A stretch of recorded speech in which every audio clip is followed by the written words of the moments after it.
Cigarette আজ খাই নাই, দেয়নি। সত্যি কথা কও। দুইটি লিগে না, একটা খাওয়া দাওয়া খাইছি আর একটা ভাগ করে দুজন খাইছি দুপুরে। Thank you.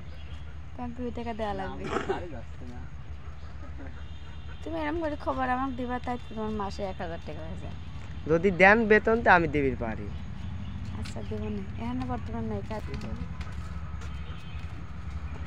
মোর কিটা সকালে মহাবিশ্বাস নি যা ধর। কত হয়েছে তোমার? 50। আমার তো কেবল 47। তারাও ওদের কি খাইলো তারাও। আমি করি কার পর